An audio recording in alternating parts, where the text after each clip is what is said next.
And so his question is, if you become president, how will you protect Medicare and Social Security? So Herb, listen. Thank you, Herb. It's a really timely question because we know that on this current trajectory, those fellow Americans who have been working every single day of their lives paying into Social Security within as soon as a decade may not have 100% of that earned benefit paid back out to them for the first time in this country's history.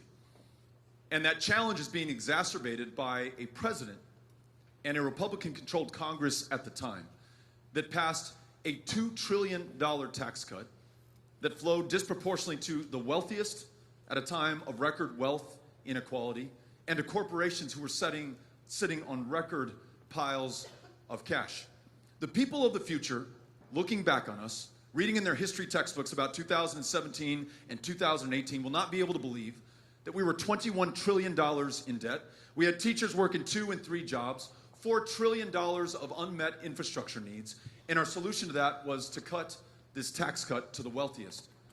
And oh, by the way, then Republicans said, now that we're running out of room in our federal budget because of these tax cuts, we have to look at what they call, quote unquote, entitlement reform, which might mean raising the age for retirement or reducing benefits that are paid out, both of which are unconscionable and unnecessary. Because here's what we need to do. We need to make sure that the wealthiest among us, including the highest income earners, are paying their fair share into the Social Security Trust Fund. Right now, every dime and every $1 million that you make over $131,000 is not taxed, unlike everybody else in the country.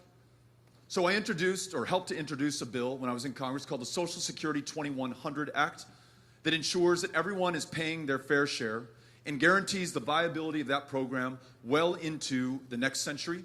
We meet our obligations to Medicare and Medicaid beneficiaries in the same way, shore up those programs to make sure they are there for our fellow Americans when they need it.